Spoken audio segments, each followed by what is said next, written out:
The day I discovered I'd been replaced by a ghost was also the day I learned how deeply a mother's love could twist into something unrecognizable.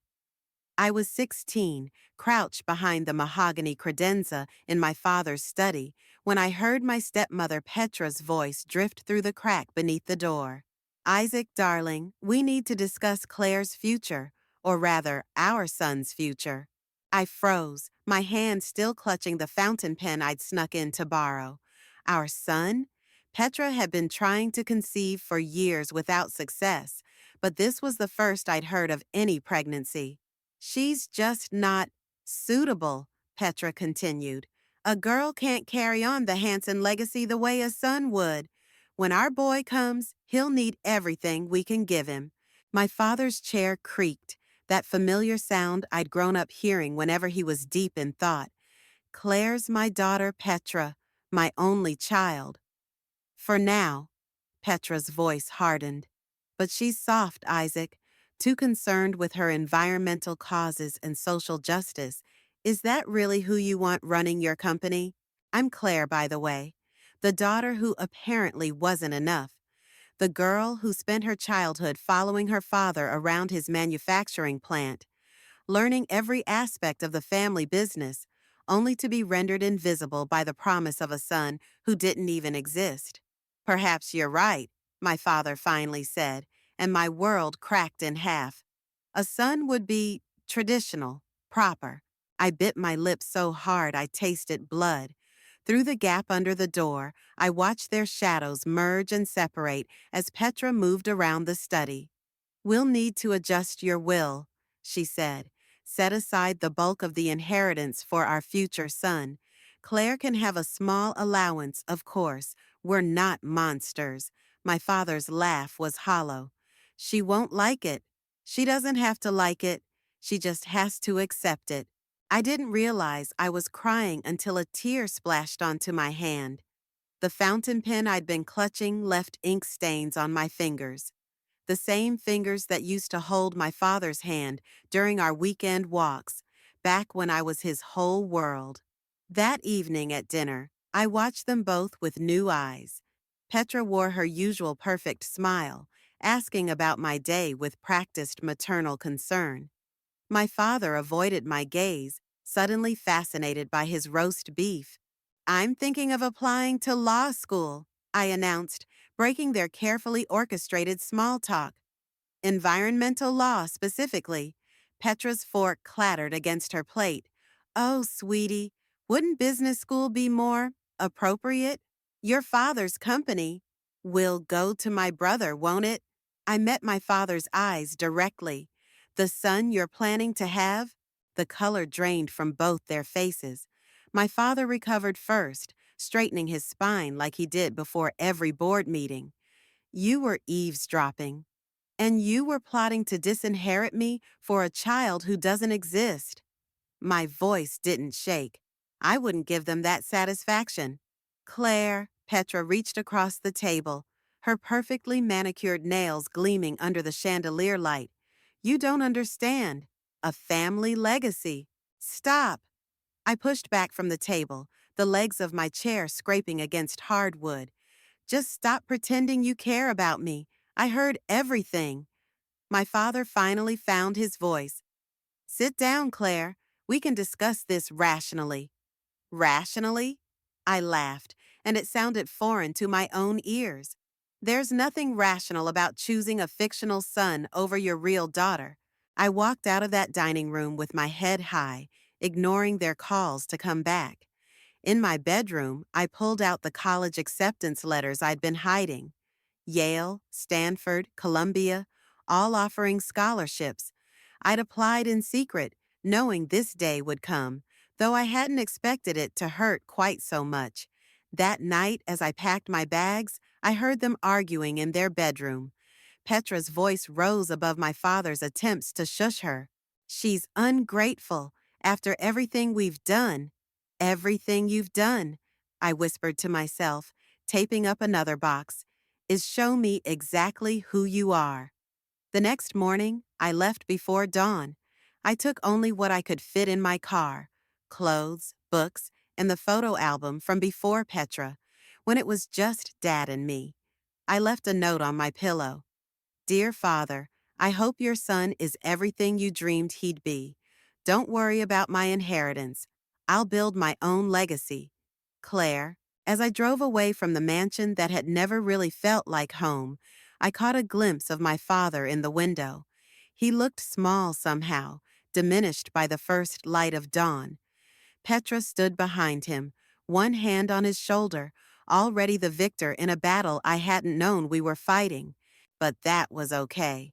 They wanted a son who would carry on the family name? Fine.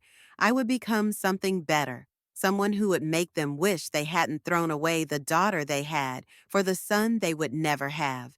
12 years can change everything and nothing at all. I was sorting through case files in my office when Yasmin burst through the door, waving an envelope like a victory flag. Claire, you're not going to believe what just landed on my desk. She slapped the cream-colored envelope onto my mahogany desk, identical to the one I used to hide behind in my father's study. It's from Malcolm. My stomach twisted at the name. Malcolm, my father's longtime lawyer, the man who had helped draft the will that had written me out of my own family's legacy. Throw it away. It's marked urgent. Yasmin perched on the edge of my desk, her legal assistant badge swinging from her neck. And it's about your father. The familiar ache returned, the one I thought I'd buried under years of case wins and environmental victories. Unless he's finally had that mythical son he always wanted, I'm not interested. Claire, Yasmin's voice softened. He had a stroke. The world tilted slightly. I steadied myself against my desk, feeling the smooth surface under my palms. When? 3 days ago. He's stable, but... She pushed the envelope closer. Malcolm says there are things you need to know. Before I could respond, Brendan appeared in my doorway, his tie loosened after a long day in court. Ready to prep for the Thompson case? The logging company's lawyers are. Claire, you okay? I realized I was still staring at the envelope. I'm fine, just family stuff. Family stuff? Brendan raised an eyebrow. In the 12 years you've worked here, you've never once mentioned family. Because I don't have any. I grabbed my jacket. The Thompson case is more important. No, it's not. Brendan stepped fully into my office, closing the door behind him. Take the rest of the day. Deal with this. There's nothing to deal with. But my hands were already opening the envelope, Malcolm's precise handwriting swimming before my eyes. Dear Claire, your father's condition is serious. Before the stroke, he made changes to his will that you need to be aware of. Please come home. There are things that need to be said in person. Malcolm, home, I scoffed, crumpling the letter. That place hasn't been home since I was 16. Then maybe it's time to make peace with that, Yasmin said quietly, or at least get closure. I looked around my office, at the environmental law degrees on the wall, the framed newspaper articles about our victories against corporate polluters. I built all this without them. I don't need. Cut the crap, Brendan interrupted. You've spent 12 years fighting for other people's justice. Maybe it's time to fight for your own. My phone buzzed. A text from Petra, first contact in over a decade. Your father is asking for you. Don't make him beg. Manipulative as ever, I muttered, but my resolve was cracking. Take my car, Yasmin offered, dangling her keys. It's better for long drives than your eco-friendly hybrid. I haven't said I'm going. You don't have to, she smiled. Your face did. 2 hours later, I was on the highway, watching familiar landmarks scroll past. The old manufacturing plant where I used to spend summers with Dad. The park where he taught me to ride a bike. The coffee shop where I'd worked my first job, determined to prove I could make it on my own. My phone rang through the car speakers. Claire speaking. It's Malcolm. Are you coming? Why the sudden urgency? After 12 years of radio silence, there was a pause. Things change, Claire. People change. Your father, he's not the same man who let you walk away. He didn't let me walk away, I corrected, gripping the steering wheel tighter. He pushed me out for a son who never existed. And now he's asking for you. Just you. Doesn't that tell you something? I clicked off the call, not ready for the hope those words triggered. The last time I'd hoped, I'd ended up hiding behind furniture, learning I wasn't enough for my own father. The mansion appeared around the next bend, exactly as I remembered it. Petra's precious rose gardens still lined the driveway, though they looked wilder now, less controlled, like something fighting to break free from its prescribed boundaries. As I parked, the front door opened. Petra stood there, her perfect posture unchanged, though her hair had gone gray at the temples. Claire, you came. Not for you. She flinched but held her ground. He's in his study, the same one where I learned the truth. I brushed past her, the familiar scent of her perfume making me nauseous. Don't worry, Petra. I'm not here to stake any claims. I just want to know what was so important Malcolm had to break 12 years of silence. Claire, she called after me. There's something you should know before. But I was already pushing open the study door, where the mahogany credenza still stood guard over family secrets, and my father waited with whatever truth he thought was worth 12 years of absence. The study looked smaller than I remembered. My father sat in his wheelchair by the window, a blanket draped across his legs, his once commanding presence diminished by illness. When he turned to face me, the right side of his mouth drooped slightly, the only visible sign of his stroke. Claire, he said, his voice raspy but clear, you look successful. That's what happens when you have to make it on your own. I remained standing, arms crossed. Malcolm said something about changes to your will? Always straight to business. He attempted a smile. Like your old man. I'm nothing like you. No, he agreed, surprising me. You're better, stronger. I've followed your career, you know. Every case, every victory. I hadn't expected that. You've been keeping tabs on me? The brilliant environmental lawyer taking down corporate giants? He gestured to a stack of newspapers on his desk. You've made quite a name for yourself. That's not why I'm here. No. He wheeled himself closer. You're here because I finally realized what a fool I've been. Petra, don't. I held up a hand. I don't want to hear about Petra or your imaginary son or there was never gonna be a son. His words stopped me cold. Petra couldn't have children.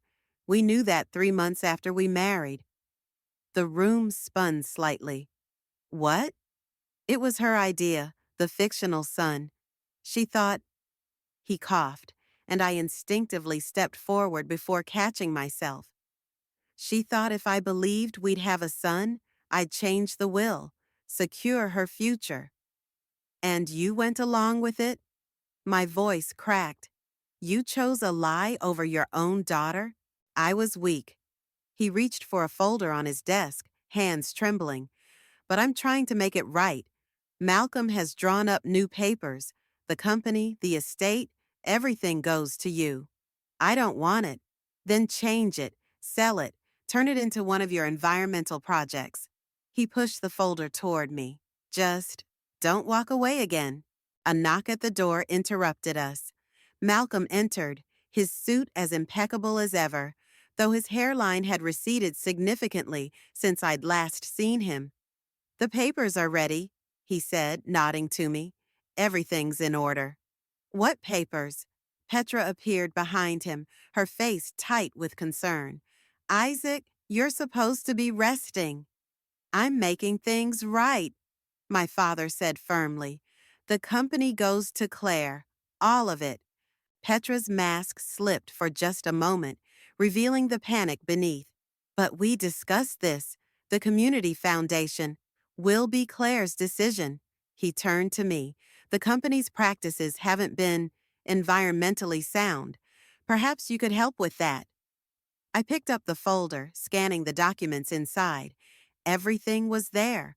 Full control of the company, the estate, all assets. A complete reversal of the will that had driven me away 12 years ago. This is what you wanted to tell me? I looked at Malcolm. This is why you reached out? He shifted uncomfortably. There's more. The original will. I helped draft it, knowing it was wrong. I've carried that guilt for 12 years. We all have our burdens, I said coldly. Claire? My father wheeled closer. I know this doesn't make up for... Suddenly, he clutched his chest, his face contorting in pain. The folder fell from my hands as I rushed to his side. Dad! Petra was already calling for an ambulance. Malcolm helped me move him to the couch while we waited, his breathing labored but stable. The stress, Petra muttered. I told you this was too much at once. No, my father grabbed my hand. Had to make it right. The paramedics arrived quickly, efficiently transferring him onto a stretcher. As they wheeled him out, he kept his eyes on me. Stay, he whispered. Please. I found myself nodding, though everything in me screamed to run. Once the ambulance left, I turned to Malcolm. Tell me everything, no more secrets. He glanced at Petra, who had sunk into my father's wheelchair, looking suddenly old. Perhaps we should discuss this privately. No, Petra straightened. She deserves to know about the foundation, about what I've been doing with company funds, about everything. What about the company funds? I asked sharply. Malcolm pulled out another folder. That's the other reason your father wanted you here. There are discrepancies, large ones, and given your experience with corporate law, I took the folder, already seeing where this was headed. My father hadn't just given me an inheritance. He'd handed me a mystery to solve, and judging by Petra's expression, she was at the center of it. I'll need an office, I said, watching her face pale further, and access to all company records. Of course, Malcolm replied. Everything you need. I walked to the credenza, running my fingers along its familiar surface. Well, Petra, looks like you'll get to work with a Hanson heir after all, just not the one you were hoping for. The company records told a story of systematic deception. I sat in my father's office, my office now, surrounded by financial statements and transfer records, each one revealing another layer of Petra's web. Found something interesting? Malcolm stood in the doorway, 2 cups of coffee in hand. Interesting is one word for it. I held up a document. Care to explain why my father's company has been making monthly payments to a shell corporation called Future Legacy Holdings? He set the coffee down, loosening his tie. That would be Petra's pet project. Pet project? I pulled up more records on my laptop. Try Slush Fund. She's been siphoning money for years, all under the guise of a community foundation that doesn't actually exist. Your father trusted her. And you? I met his eyes. What's your excuse for not catching this? Before he could answer, Petra swept into the office, immaculate as always. Claire, darling, visiting hours at the hospital start soon. Shall we sit down? I pointed to the chair across from me. We need to talk about Future Legacy Holdings. The color drained from her face, but she recovered quickly. A legitimate business venture. A fraud. I spread the documents across the desk. $6 million, Petra. That's how much you've diverted. Care to explain where it went? Everything I did was for this family's future. You mean your future. I pulled out my phone, showing her the photos I'd taken. Nice vacation home in the Cayman Islands. Interesting choice of location, considering it's a popular tax haven. She gripped the arms of her chair. You don't understand. Your father, he was going to leave me nothing. After everything I sacrificed. Sacrificed? I laughed harshly. You manipulated him into disinheriting his only child for a son you knew you couldn't have. You stole millions from his company. What exactly did you sacrifice? My youth, she stood abruptly. 20 years I spent managing this family's reputation, hosting their parties, playing the perfect wife while you got to run off and play environmental warrior. Play? I stood too, matching her height. I built a career. I fought for what I believed in. You just took what wasn't yours. Malcolm cleared his throat. Perhaps we should stay out of this, Petra snapped. You're as guilty as anyone. Who do you think helped me set up those offshore accounts? I turned to Malcolm, who suddenly couldn't meet my eyes. Is that true? I was compensated for my discretion. Perfect. I sat back down, pulling out my phone again. That makes this next part easier. What next part? Petra demanded. I'm calling the police. I held up my hand as she started to protest. But I'm willing to make a deal first. That got their attention. Both sat down, waiting. The Community Foundation, I said. Let's make it real. What? Petra blinked. $6 million, plus the estate itself. We turn it into an actual environmental education center. You both sign confessions detailing your roles in the fraud, which I'll keep unless you try to interfere.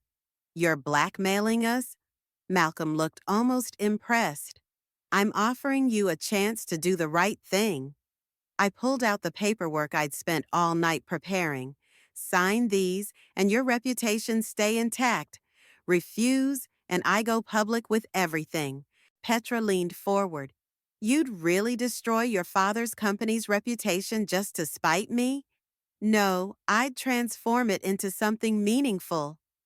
I met her gaze steadily, which is more than you ever tried to do. Malcolm reached for the papers first. Where do I sign? Malcolm! Petra grabbed his arm. We can fight this. She has no proof that would stand up in court. She has enough. He picked up a pen. And I'm tired of carrying this guilt. I watched him sign, then turned to Petra. Your choice, but make it fast.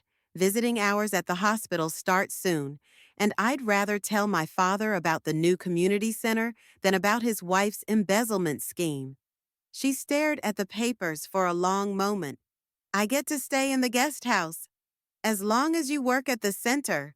Real work, Petra. No more schemes. Another long pause. Then she snatched the pen from Malcolm. You're more like your father than you know. He could be ruthless, too, when he wanted something. No, I watched her signature join Malcolm's. I'm what you made me. Congratulations. As they left my office, I picked up my phone to call Yasmin. She answered on the first ring. Well, how bad is it? Bad enough. I looked out the window at the estate grounds, but I think I just found a way to turn all this poison into something good. How do you feel about helping me start an environmental education center? Are you kidding? I'll call Brendan right now. We can have proposals ready by... First, I interrupted, gathering my things.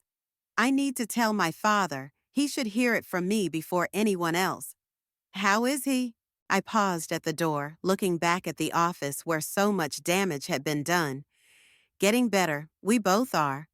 My father's hospital room was quiet except for the steady beep of monitors. He looked better today, sitting up in bed, a newspaper spread across his lap. The community center, he said as I walked in. It's a good idea. I stopped short. How did you? Petra called. He folded the newspaper carefully. She was quite vocal about your methods of persuasion. Dad, I can explain. No need. He gestured to the chair beside his bed. I knew about the embezzlement, not the full extent, but enough. I sat down, stunned. You knew? Why didn't you stop it? Because I deserved it. He met my eyes. After what I did to you, letting Petra steal from me seemed like appropriate punishment. Before I could respond, there was a knock at the door. Leandro, the local community organizer I'd contacted, stepped in. "Sorry I'm early," he said, tablet in hand, "but I've got some exciting proposals for the center's programs." "Perfect timing." I waved him in. "Dad, this is Leandro. He's helping design the educational initiatives."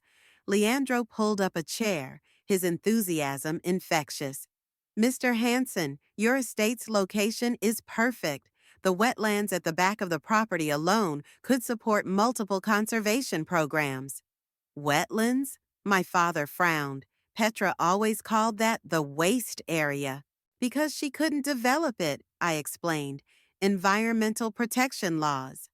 "Which is exactly why it's perfect for education," Leandro added. "We can teach about ecosystem preservation, sustainable development." Another knock interrupted us. Brendan entered, followed by Yasmin. "Sorry to crash the party," Brendan said, "but we've got a situation." Yasmin held up her phone. "Petra's called an emergency board meeting. She's trying to challenge the transfer of ownership." "She can't," my father said sharply. "I signed." "She's claiming you weren't competent due to your stroke." Brendan pulled out some papers. "We need to move fast." I stood up. "When's the meeting?" 2 hours. Yasmin checked her watch. "Just enough time to prepare if we start now." "Go," my father urged. "Show them what you can do." Leandro gathered his things. "I'll come too. The board should hear directly from community stakeholders."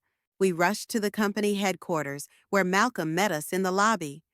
"Petra's gathered quite a crowd," he warned. "Board members, shareholders, even local press." "Good." I straightened my jacket. "More witnesses to her desperation." The boardroom was packed. Petra sat at the head of the table, playing her role of grieving wife perfectly. "Claire," she said sweetly, "we're just trying to protect your father's interests while he's unwell. By undermining his wishes?" I took my place at the opposite end. "Let's be clear about what's happening here. You're not protecting anyone but yourself. The board has concerns." She gestured to the serious faces around us. "About your radical environmental agenda." "My agenda?" I opened my laptop, connecting it to the projector. "Let's talk about agendas, specifically your offshore accounts." The room erupted in murmurs as I displayed the financial records. "That's confidential information." Petra stood up. "Actually," Brendan stepped forward, "as acting CEO, Claire has every right to share evidence of financial misconduct with the board." "And that's not all," Leandro added, pulling up his own presentation. "We've calculated the potential positive economic impact of the community center on local property values and business growth." For the next hour, we laid out everything: Petra's fraud, the environmental center's benefits, the potential for positive press and community goodwill. With each point, I watched board members lean forward, their expressions shifting from skepticism to interest. "The choice is simple," I concluded. "Continue enabling fraud and environmental degradation, or be part of something transformative." "This is ridiculous," Petra snapped. "You're all falling for her act? She abandoned this company for 12 years. "Because you drove her away," Malcolm spoke up, surprising everyone. "And now she's back, offering us a chance at redemption. I, for one, am taking it." The board voted overwhelmingly in my favor. As people filed out, Petra remained seated, staring at her hands. "You won," she said quietly. "Happy now?" "This isn't about winning." I gathered my things. "It's about fixing what's broken, including this family if you'll let me." She looked up, and for the first time, I saw real tears in her eyes. "Why would you want to fix anything with me?" "Because holding on to hate is exhausting," I said, "and I've got better things to do with my energy." Later, back in my father's hospital room, I told him everything. "Petra will come around," he said confidently. "She's always been a survivor." "Maybe," I showed him Leandro's designs for the center. "But for now, let's focus on building something new." He smiled, reaching for my hand. I'm proud of you, Claire. I should have said that years ago. Better late than never. I squeezed his hand. We've got time to make up for everything we missed. The first sign of trouble came 3 weeks into the community center's renovation. I arrived at the estate to find the construction crew standing idle, their equipment silent. What's going on? I asked the foreman. Anonymous tip to the building department, he said, handing me a stack of papers. Someone reported multiple code violations. We're shut down until inspection. I flipped through the documents, my jaw tightening. Let me guess. The tip came from a woman with perfect posture and expensive perfume? Can't say. He shrugged. But your stepmother was here yesterday taking pictures. I pulled out my phone to call Brendan, but Yasmin's number flashed on the screen first. Turn on the local news, she said without greeting. Now. I rushed to my office, flicking on the TV. There was Petra, perfectly composed in a press conference outside the company headquarters. As a longtime member of this community, she was saying, I cannot in good conscience allow this reckless development to proceed.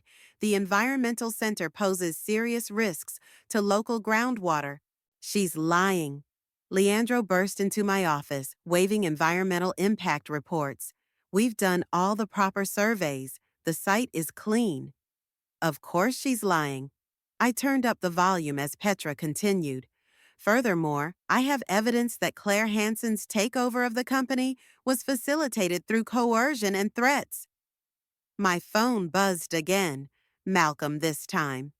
Don't respond publicly, he warned. She's trying to provoke you into making a mistake. Too late, I grabbed my keys. I'm going down there. Claire, wait! But I was already moving, anger propelling me forward. At the headquarters, reporters swarmed around Petra, who looked almost gleeful at the chaos she'd created. Claire, she called out as I approached. How nice of you to join us. Care to comment on the environmental violations? Actually, yes. I stepped up to the microphones. I'd love to discuss environmental violations, specifically the ones your administration covered up for the past decade. Her smile faltered slightly. I don't know what the toxic waste dumping behind the manufacturing plant? I pulled out my phone, displaying photos. The falsified emissions reports? Should we talk about those? The reporters turned their cameras toward the images, questions flying. That's all ancient history. Petra tried to wave it off. The soil samples I took last week say different. I nodded to Leandro, who started distributing reports to the press. But you knew that, didn't you? That's why you're so desperate to stop the community center. An environmental education facility would mean regular testing of the entire property. You're trying to destroy your father's legacy, she snapped. No, I'm trying to save it, and you're trying to hide evidence of criminal negligence. Suddenly, Malcolm appeared at my side. The police are here, he muttered, with warrants. Sure enough, police cars pulled up to the building. Petra's face went ash white. You didn't, she whispered.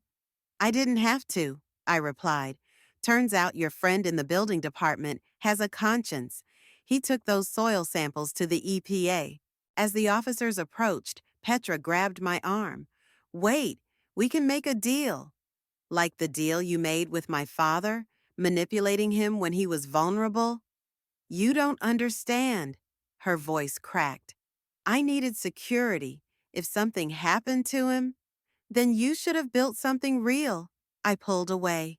Instead of stealing and lying, the police led her away, reporters capturing every moment. Malcolm touched my shoulder. There's something else you should know, he said quietly.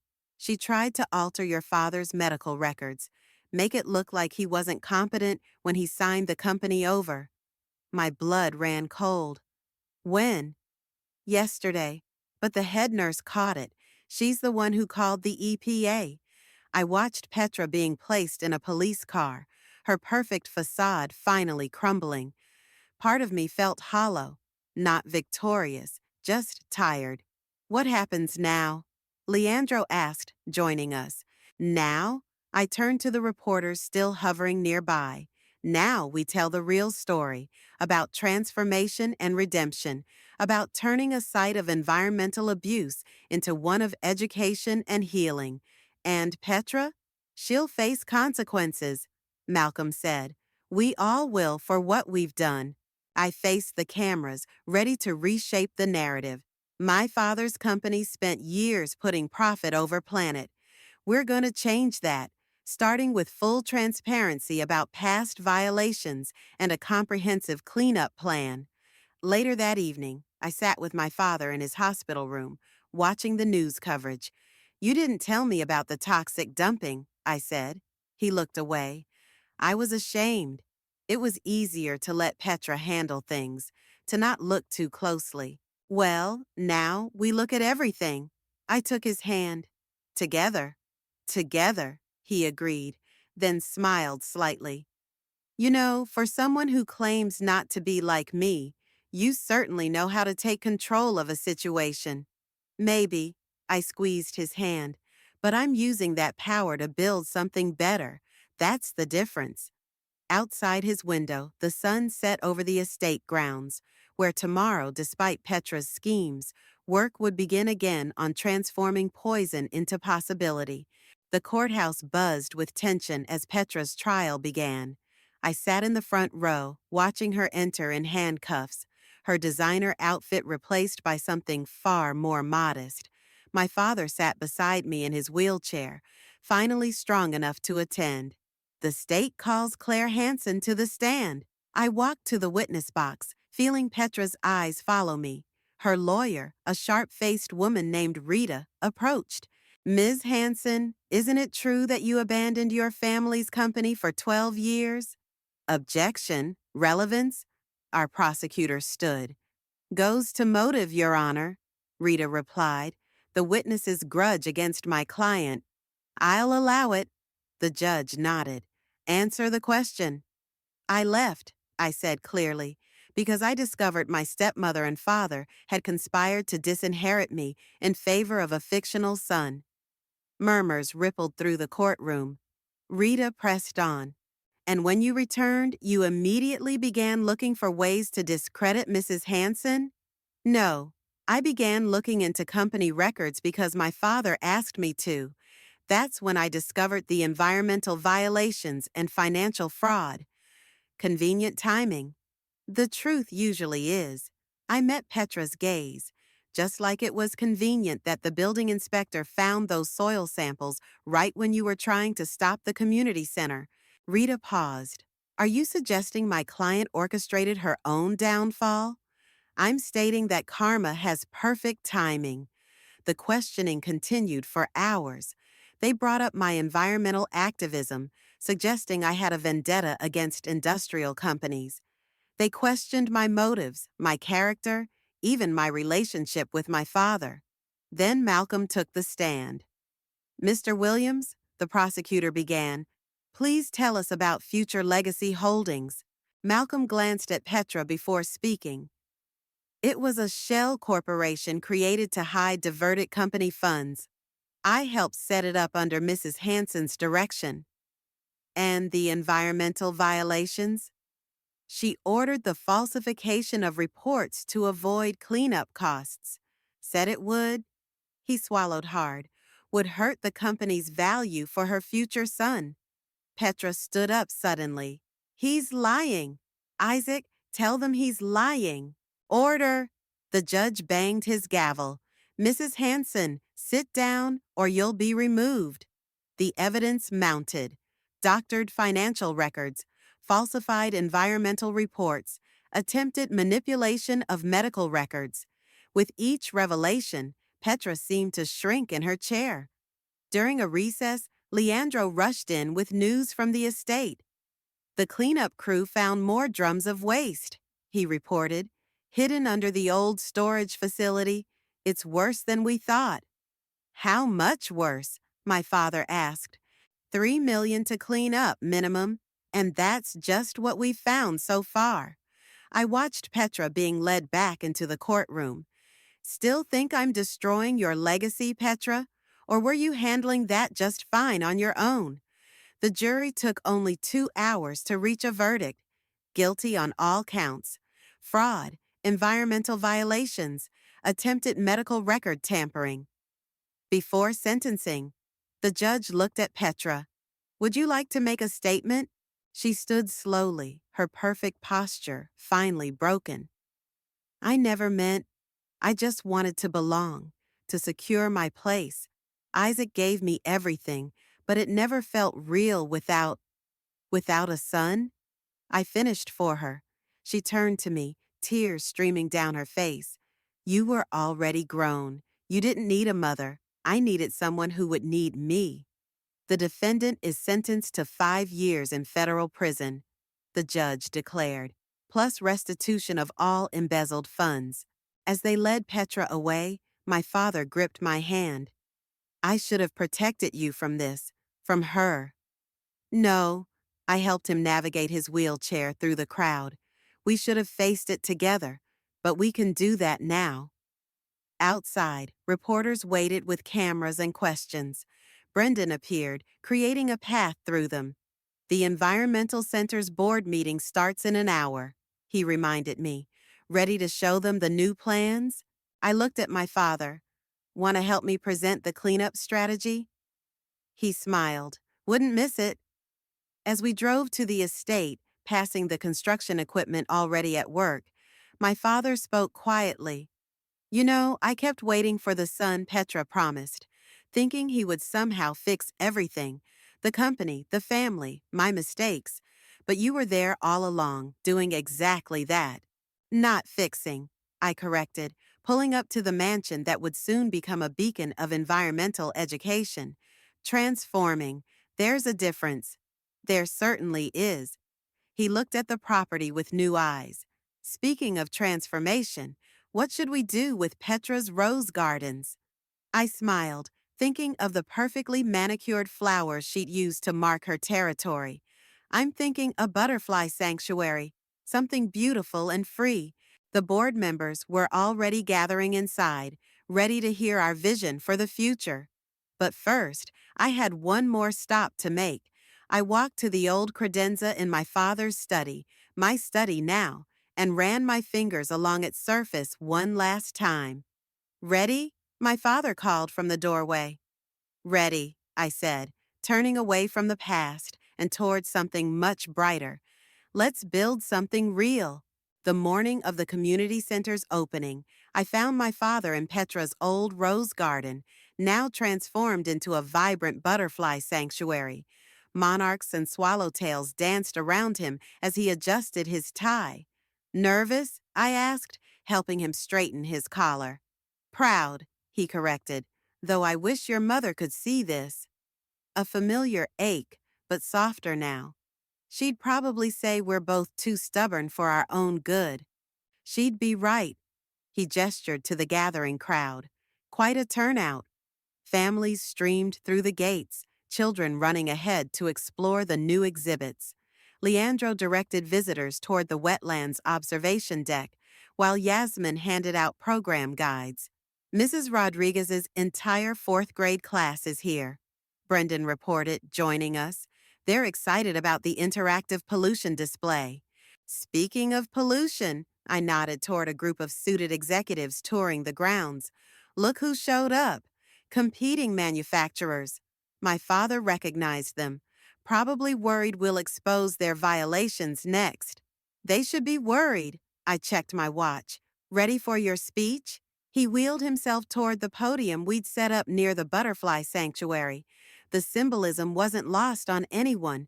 New life emerging from what Petra had tried to control. Before we start, he said as I helped adjust the microphone, there's something you should see. He handed me an envelope. Inside was a letter from Petra, postmarked from prison. Dear Claire, the butterfly sanctuary was a clever choice. I spent years forcing those roses to grow exactly as I wanted, just like I tried to force your father to be who I needed him to be. But you've shown me that real beauty comes from letting things transform naturally. I don't expect forgiveness. I don't even know if I deserve it, but I want you to know that watching you turn all my poison into something meaningful has taught me more than punishment ever could. Take care of him. And the butterflies. Petra. When did this arrive? I asked, folding the letter carefully. Yesterday. He smiled slightly. Karma really does have perfect timing. The ceremony began with Leandro introducing the center's educational programs. Malcolm, now working pro bono for environmental causes, outlined our corporate responsibility initiatives. Each speaker emphasized transformation of the land, the company, ourselves. Finally, it was my father's turn. 12 years ago, he began, I made a terrible mistake. I chose a fiction over truth, control over growth, fear over love. I lost my daughter, my integrity, and nearly lost this company's soul. The crowd hushed, hanging on every word. But sometimes our worst mistakes lead to our best opportunities. My daughter returned not for revenge, but for redemption. She took our family's legacy of environmental destruction and transformed it into a beacon of education and hope. He turned to me, eyes bright. Claire, would you join me? I walked to the podium, butterflies swirling around us both. The future we imagined isn't always the future we need, he continued. I wanted a son to carry on my name. Instead, I got a daughter who carried on something far more important, the courage to change. Brendan stepped forward with a plaque. Together, my father and I unveiled it. The Claire Hansen Environmental Education Center, where transformation takes flight. The applause was interrupted by a commotion at the gate. A group of students rushed in, led by their teacher, the same nurse who had caught Petra trying to alter medical records. Sorry we're late, she called out. The kids insisted on bringing something. Each student carried a native plant or flower. Leandro quickly organized them into a planting ceremony near the butterfly sanctuary. See, my father whispered, sometimes karma brings gifts instead of punishment. As the children planted their contributions, I noticed Malcolm speaking quietly with the competing executives. He caught my eye and gave a subtle thumbs up. They were interested in our corporate responsibility program. Ready to show them the water quality testing station? Brendan asked, grinning. Actually, I looked at my father. I think Dad should do that tour. He knows exactly what they need to hear about changing course before it's too late. The day continued with tours, demonstrations, and countless moments of discovery. I watched children learn about ecosystem protection, executives confront their company's impacts, and community members embrace their role in environmental stewardship. Near sunset, I found myself back in the butterfly sanctuary. A monarch landed on the plaque, its wings catching the last light. You know what Mom would really say? I asked my father, who had wheeled up beside me. She'd say we're not too stubborn. We're just stubborn enough to fix what's broken. Even if it takes 12 years? He asked. Even then, I watched the butterfly take flight, because some things are worth the wait. The monarch soared over the transformed estate, past the wetlands observation deck, over the education center that had once been a mansion built on secrets, and into the future we had finally gotten right, not because of a son who never existed, but because of a daughter who refused to let poison have the final word.